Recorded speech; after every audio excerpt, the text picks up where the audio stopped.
I am grateful for the opportunity to join Congress today, along with my former colleague and now U.S. Senator Schmidt from Missouri and Mr. Sawyer to discuss the findings of our federal government censorship case, Louisiana and Missouri versus Biden.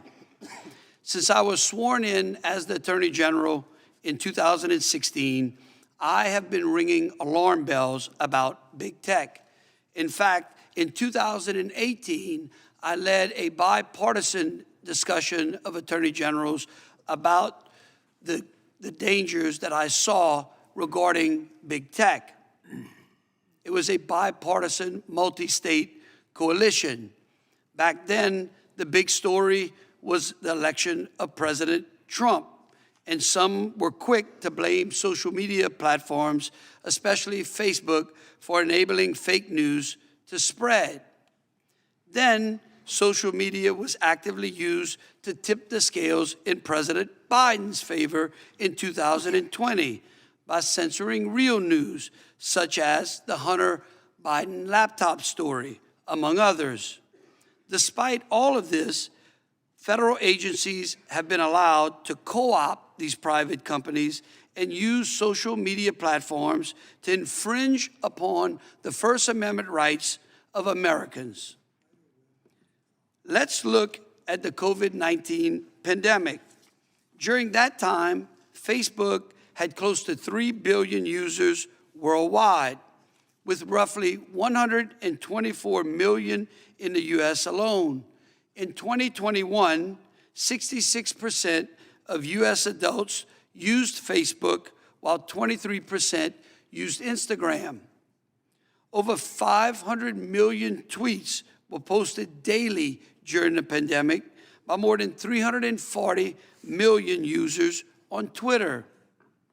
On YouTube, roughly 500 hours of video content were uploaded every minute, with more than 4 billion hours of video viewed each month.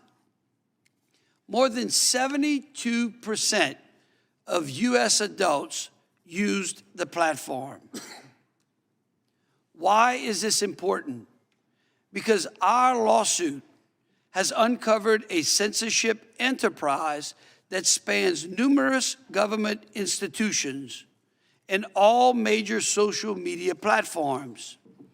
And that censorship enterprise has been widely successful in achieving its goals.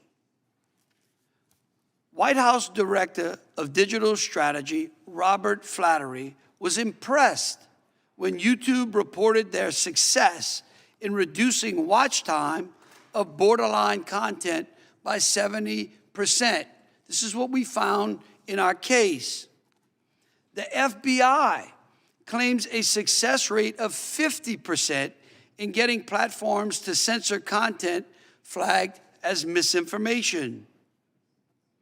The Election Integrity Partnership, now known as the Virality Project, bragged that 4 major platforms they worked with all had high response rates and that 35% of URLs shared with Facebook, Instagram, Twitter, TikTok, and YouTube were either labeled, removed, or soft blocked.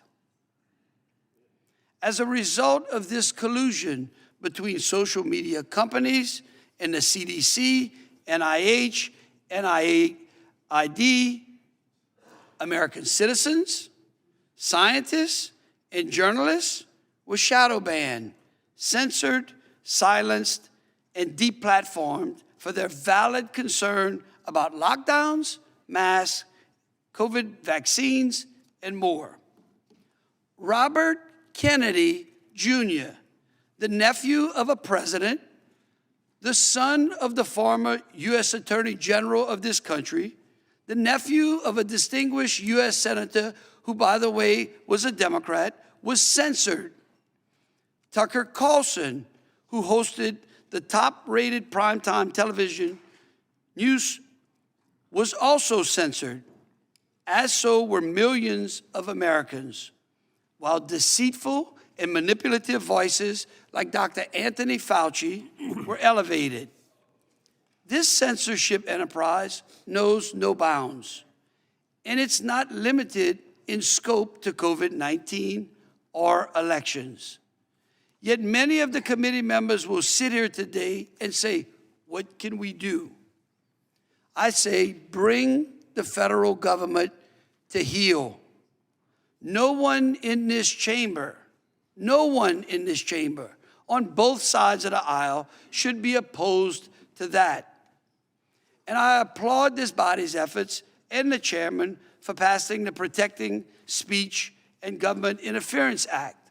However, I would offer that it just doesn't go far enough. And I would ask those on the left to join in making it tougher. The time has come when we must hold federal employees and contractors and federal actors accountable by terminating both their jobs and their retirement for violating the First Amendment of American citizens. If they participate in violating American citizens' First Amendment rights, and that's what a court finds, then those are the penalties that should be imposed.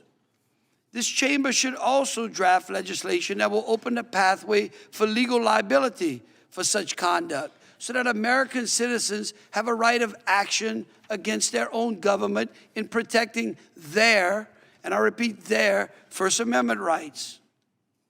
There must be a penalty, or this problem will never be solved. And if you would like to understand exactly how bad this problem has become, I invite you to read our satirical pamphlet, The Censorship Enterprise. The Future is Now, which is basically the federal government's guide to limiting disfavored speech. If you're not disturbed by that document, you're either complicit or contributing to the problem. But know that the state of Louisiana and Missouri are fighting back against this vast government censorship in our federal courts today. Thank you, Mr. Chairman. Thank you, Attorney General Landry. We appreciate you coming here and testifying today, as well as Senator Schmidt, and we'll let you move on to your other responsibilities, and we'll get to our next witnesses. But thank you both for your leadership. Point of order, Mr. Chairman. The gentleman is recognized for a point of order. If he'll state his point of order. Mr. Chairman.